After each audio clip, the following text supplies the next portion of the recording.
کمرہ بےحد سادہ تھا اور کئی روز کی علالت کے بعد ان کے خوبصورت چہرے پر غیر معمولی عزم و اعتماد تھا اور ذہین آنکھیں گویا بولتی محسوس ہوتی تھی۔ دروازہ کھلا اور کوئی اندر داخل ہوا۔ آنے والا مضبوط جسم اور بہت قیمتی رنگت کا مالک تھا اور اس کے نقوش بستر پر دراز شخصیت سے ملتے جلتے تھے۔ اس کے چہرے پر مسرت پھوٹی ہوئی تھی۔ اس نے خوشی سے لرزتی آواز سے کہا، ابا جان، اللہ کے فضل و کرم سے ہم نے بھروسہ فتح کر لیا۔ بستر پر دراز شخصیت کے چہرے پر بھی مسرت کی لہر دوڑ گئی۔ ان کے ہونٹوں پر کلمہ شکر خداوندی جاری ہوا۔ پھر انہوں نے آنے والے شخص سے مخاطب ہو کر کہا اور انہیں کچھ نصیحتیں کی۔ آنے والا شخص کون تھا اور بستر پر دراز شخص کون تھا، یہ میں آپ کو بتانے لگا ہوں آج کی اس تاریخی ویڈیو میں۔ لیکن اس سے پہلے کہ ہم تفصیل پر جائیں، اگر آپ نے ابھی تک میرے یوٹیوب چینل تاریخ ناب کو سبسکرائب نہیں کیا تو سب سے پہلے تو اس چینل کو سبسکرائب کریں اور پھر اس طرح کی تاریخی ویڈیوز کی نوٹیفیکیشن حاصل کرنے کے لیے اس چینل کے بیل آئیکن کو لازمی پریس کیجیے گا تاکہ ہر آنے والی ویڈیو کی اپڈیٹ آپ کو بر وقت مل سکے۔ اب آئیے چلتے ہیں کہ یہ بستر پر شخص کون تھا اور آنے والا شخص کون تھا اور کیا پیغام لے کر آیا اور بستر پر موجود شخص نے اس کو کیا نصیحتیں کی۔ آئیے چلتے دیکھتے ہیں۔ بیٹے، میں اب اس دنیا سے جا رہا ہوں، لیکن مجھے اطمینان ہے کہ میرا لائق بیٹا میرا جانشین ہوگا۔ میری باتیں غور سے سنو، ظلم کبھی اختیار نہ کرنا، رعایا سے عدل و انصاف کے ساتھ پیش آنا تاکہ رعایا خوشحال ہو اور ملک آباد رہے۔ فتوحات کا دامن کبھی بھی نہیں چھوڑنا، اس کو پھیلاتے تاکہ اللہ کا دین ہر سو عام ہو۔ علماء، فضلاء اور حکماء کو ہمیشہ اپنے قریب رکھنا، ان کے مشوروں پر عمل کرنا اور شریعت کی پیروی کرنا، رعایا اور امراء میں اچھے اخلاق اور اچھی سیرت پیدا کرنے کی جدوجہد کو ہر بات پر مقدم رکھنا، تو انسانیت پھیلے گی۔ میری زندگی کا ایک مقصد تھا، دین پہلے اور اخلاق حسنہ کا سکہ رواں ہوں۔ تم بھی اس بات کو اپنا مقصد بنا لینا۔ جو حکمران رعایا کو عدل و انصاف نہیں دے سکتا وہ حکمران بننے کا اہل نہیں ہوتا۔ بیٹے کو گراں قدر نصیحت کرنے والی یہ شخصیت عثمان خان کی تھی، جو سلطنت عثمانیہ کے بانی تھے اور شہر بروسا کی فتح کی خوشخبری لے کر آنے والے تھے۔ عثمان خان کے صاحبزادے اور خان تھے۔ عثمان خان کی شخصیت اس قدر سحر انگیز تھی کہ اس کا تاثر تقریباً 7 صدیاں گزر جانے کے باوجود آج بھی روز اول کی طرح بھرپور ہے۔ سلطنت عثمانیہ کی داغ بیل ڈالنے والے اور اس سے مضبوط بنیادوں پر استوار کرنے میں عثمان خان کا کردار ناقابل فراموش ہے۔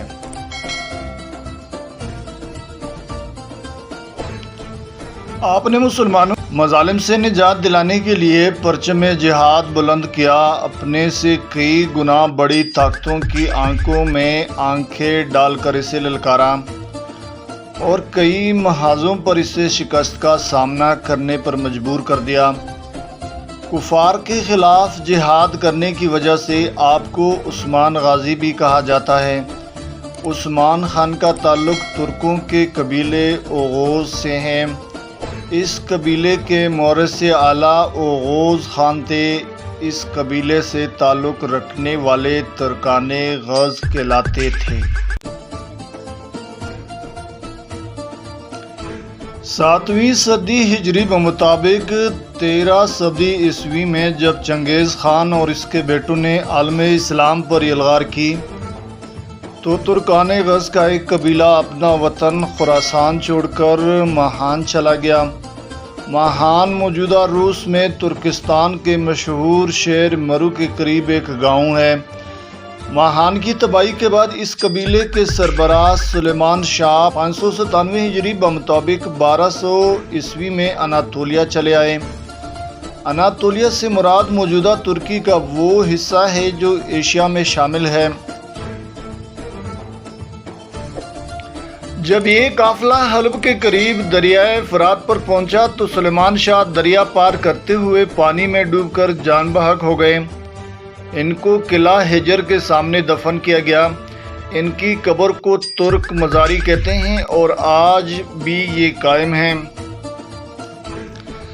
کہتے ہیں کہ وہ جہاد کے خواہش مند تھے۔ مشرقی اناطولیہ میں 7 برس قیام کے دوران انہوں نے شمال کے عیسائی دہشت پسندوں کا قلع کما کیا، جو اغلاط اگر لوٹ مار کرتے تھے۔ انہوں نے شمال کی بازنطینی رومی حکومت سے ٹکر لی، جن کا مرکز طرابزون موجودہ ترکی کی اہم بندرگاہ تھی۔ اس کے بعد سلیمان شاہ نے شام کے مشہور شہر حلب کی طرف ہجرت کی۔ مختلف مورخین نے ان کے اس اقدام کی مختلف توجیہات بیان کی۔ ایک یہ کہ ایران میں منگولوں کی واپسی شروع ہو گئی تھی، دوسرا یہ کہ سلیمان شاہ آخری صلیبی جنگ میں شرکت کے لیے بیت المقدس جا رہے تھے۔ سلیمان شاہ کے کئی بیٹے تھے، ان میں سے ارطغرل اور دوندار نے اپنے ساتھیوں کے ساتھ مشرقی اناطولیہ کا سفر جاری رکھا۔ وہ کونیا کی طرف گامزن تھے کہ راستے میں شہر سنواس کے قریب ایک میدان میں انہیں 2 فوجوں میں زبردست جنگ ہوتی نظر آئی۔ ان میں سے ایک حریف طاقتور تھا اور دوسرا کمزور۔ ارطغرل نے کمزور کی مدد کرنے کا فیصلہ کر لیا۔ یہ بھی ممکن ہے کہ انہوں نے فوجوں کے پرچموں اور سپاہیوں کی وضع قطع اور لباس سے بھی ان کی قومیت اور مذہب کا اندازہ لگا لیا ہو۔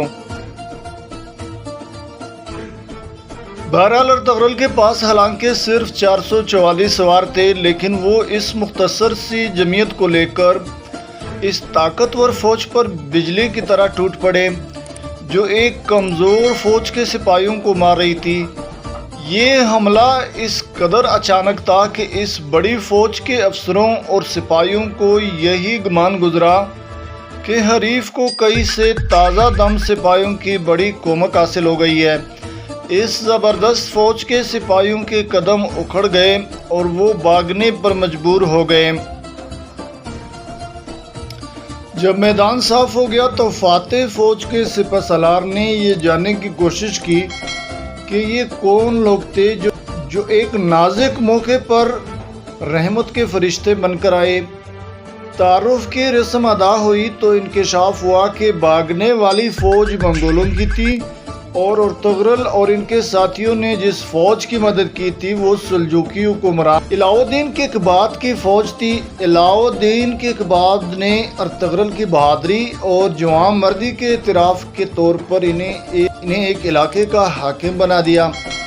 اس علاقے کا نام سغد تھا، سغد بھی لکھا گیا ہے، سغوت بھی اور سوگود بھی۔ یہ سرسبز علاقہ دریائے سفاریہ کے بائیں جانب واقع تھا، گو کہ یہ کوئی وسیع علاقہ نہ تھا، لیکن بازنطینی رومی سلطنت کے سرحد کے قریب واقع تھا، اس وجہ سے اس کی اہمیت زیادہ تھی۔ علاؤ الدین نے ارطغرل کو اوج بک یعنی سرحدی سردار کا لقب بھی دیا۔ ارطغرل بہت نڈر اور ہوشیار جرنیل تھے۔ رومی سرحدی قلعوں میں موجود فوجوں کی جانب سے جتنے بھی حملے ہوئے، ارطغرل نے اپنی مختصر سے سپاہ کو بخوبی سے استعمال کر کے یہ تمام حملے پسپا کر دیے تھے۔ اس طرح اطراف کے تمام علاقوں میں ترکوں کی شجاعت کے چرچے عام ہو گئے اور بہت سے ترک قبائل ارطغرل سے آ ملے۔ یوں ترکوں کی قوت میں اضافہ ہوتا گیا۔ کچھ عرصے بعد ارطغرل نے علاؤ الدین کے نائب کی حیثیت سے منگولوں اور بازنطینوں کی متحدہ فوج کو شکست دی۔ اس کارنامے سے خوش ہو کر علاؤ الدین نے اس کی ازگی شہر کو بھی ارطغرل کے زیر انتظام دے دیا اور ان کے تحت آنے والے پورے علاقے کا نام سلطانونی رکھ دیا۔ اس ازگی شہر وسط اناطولیہ کی مغربی حصے میں واقع ہے اور اپنے گرم چشموں کے لیے مشہور ہے۔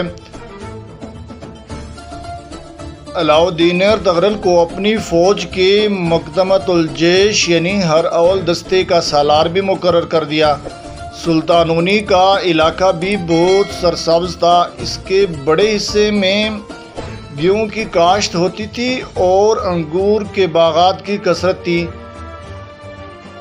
658 ہجری بمطابق 1285 میں اللہ تعالیٰ نے ارطغرل کو ایک بیٹا عطا کیا۔ ارطغرل نے اپنے بیٹے کا نام عثمان خان رکھا۔ لوگوں نے انہیں عثمان جوک یعنی پیارا عثمان یا ننھا عثمان کہنا شروع کر دیا۔ یہ وہی سال ہے جب منگولوں کی ہلاکت خیز طوفان نے بغداد کو تباہ کر کے رکھ دیا تھا۔ ہم کہہ سکتے ہیں کہ عثمان خان کی ولادت کی صورت میں ملت اسلامیہ ایک نئے دور کا آغاز کر رہی تھی، ایک بھرپور اور تابناک دور جو دولت عثمانیہ کے نام سے تقریباً 650 برس کی طویل مدت پر محیط ہے۔ عثمان خان نے مروجہ تعلیم پائی اور جنگی فنون پر دسترس حاصل کی۔ جلد ہی وہ مختلف جنگوں میں اپنے والد کی نیابت کرنے لگے۔ ازگی شہر سے ملے ہوئے علاقے اترونی میں ایک بڑے عالم رہتے تھے جن کا شیخ ابالی تھا۔ عثمان اکثر شیخ ابالی کے پاس ان کے علم سے فیضیاب ہونے کے لیے جایا کرتے تھے۔ شیخ نے اپنی بیٹی بالا خاتون کی شادی بھی عثمان سے کر دی تھی۔ بالا خاتون نہ صرف ظاہری خوبصورتی سے مالا مال تھی بلکہ علم و عمل اور سیرت کے اعتبار سے بھی بلندیوں پر فائز تھی۔ انہی خاتون کے بطن سے عثمان خان کے بیٹے اور خان اور علاؤ الدین پیدا ہوئے۔ عثمان کے انتقال کے بعد اورخان ہی اسلامی مملکت یعنی عثمانی مملکت کی باغ ڈور اس نے سنبھالی تھی۔ 687 ہجری بمطابق 1288 عیسوی میں ارطغرل کا انتقال ہوا تو اس وقت اس کی عمر 90 سال تھی۔ انہیں سغوت کے قریب دفن کیا گیا۔ ارطغرل کے وفات کے بعد اس کے زیر انتظام تمام علاقہ عثمان خان کے سپرد دیے گئے۔ عثمان خان نے انتظام اپنے ہاتھ میں لیتے ہی بازنطینی علاقوں کی جانب توجہ دی۔ اس کی ایک بڑی وجہ تو یہ تھی کہ وہ اسلام کی تبلیغ کرنا چاہتے تھے اور اسلام کے پیغام کو عام کرنے کے لیے کوشاں تھے۔ دوسری وجہ یہ تھی کہ بازنطینی حکومت فرقہ وارانہ جنگوں اور بد نظمی کا شکار تھی۔ تاہم عثمان خان نے رومی سلطنت پر خود بڑھ کر حملے نہیں کیے بلکہ چیڑ چاڑ پہلے خود رومی ہی کرتے تھے۔ عثمان خان کے اقتدار سنبھالنے کے صرف ایک سال بعد یعنی 688 ہجری بمطابق 1299 میں قرابہ حصار کے قلعے والوں نے حملہ کیا۔ عثمان خان نے اس قلعے کو فتح کر لیا۔ علاؤ الدین نے یہ قلعہ بھی عثمان خان کی تحویل میں دے دیا اور اپنے نام کا سکہ ڈالنے کی اجازت دی اور ان کا نام خطبے میں شامل کر دیا۔ 896 ہجری بمطابق 1291 عیسوی سے 897 عیسوی بمطابق 1298 تک عرصہ عثمان خان نے اپنی قلم رو کے نظم و نسق کو سنوارنے میں صرف کیا۔ 897 میں رومیوں نے پھر حملہ کیا لیکن عثمان خان نے انہیں مار بھگایا۔ 1298 عیسوی میں ہزار بیلا چیک کے سردار نے اپنی بیٹی کی شادی کی تقریب میں عثمان خان کو مدعو کیا۔ سردار کا ارادہ یہ تھا کہ اس تقریب میں عثمان خان کو بے بس کر کے انہیں قیدی بنا لیا جائے، لیکن عثمان خان کو اس سازش کی اطلاع پیشگی ملی تھی، اس لیے انہوں نے اپنے 40 ساتھیوں کے ہمراہ تقریب میں شرکت کی جن کے لباس میں اسلحہ چھپا ہوا تھا، لیکن وہاں پہ سردار کو یہ پتہ ہرگز نہیں تھا کہ عثمان خان کو میرے اس پلید منصوبے کا علم ہو چکا ہے۔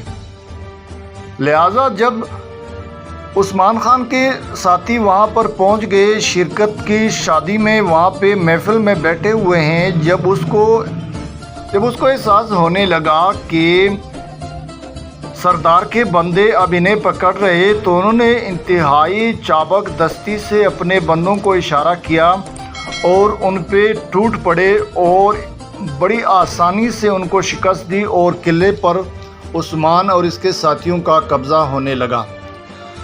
یہاں تک تھی آج کی یہ تاریخی ولاگ۔ آج کے لیے اتنا ہی۔ زندگی رہی تو اس ولاگ کا بقیہ حصہ انشاءاللہ ہم اگلی ولاگ میں آپ کے سامنے، لیکن تب تک کے لیے اپنا بہت سارا خیال رکھیے گا اور مجھے دیجیے گا اجازت۔ اللہ حافظ، فی امان اللہ۔